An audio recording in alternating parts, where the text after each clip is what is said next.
পবিত্র আত্মা যখন আমি চাইছি, অনেক সময় মনে করছে আচ্ছা পাঁচটার হাত দিলে আমি পাবো, পাঁচটার দেয়নি বলে আমি পাইনি, রং অ্যাপ্লিকেশন। অনেক মনে আমি পাপ করেছি সেই জন্য মনে হয় পবিত্র আত্মা পাচ্ছি না। হ্যাঁ, এটা একটা কারণ। আবার অনেকে মনে করছে কি মনে হয় আমি ঠিক মতন চাইতে পারিনি সেই জন্য মনে হয় পবিত্র আত্মা পাই। ঈশ্বরের বাক্য বলে, ফর এক্সাম্পল, যদি লক্ষ্মী ভান্ডার দিদি আমার জন্য অ্যাপ্লাই করে, কেউ কেটে দেবে? কারণ বাবার ক্ষমতা আছে, কেটে দেবে?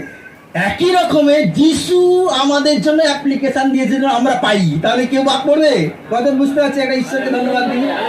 যিশু নিজে প্রার্থনা করবে এবং আমরা পাবো। যোহন তার 14:16 আমি বারবার বলি, ওখানে কি লেখা আছে? প্রভু যিশু বলছে, যোহন 14:16 পদ কি লেখা আছে? আমি পিতার কাছে যাব, কি লেখা আছে?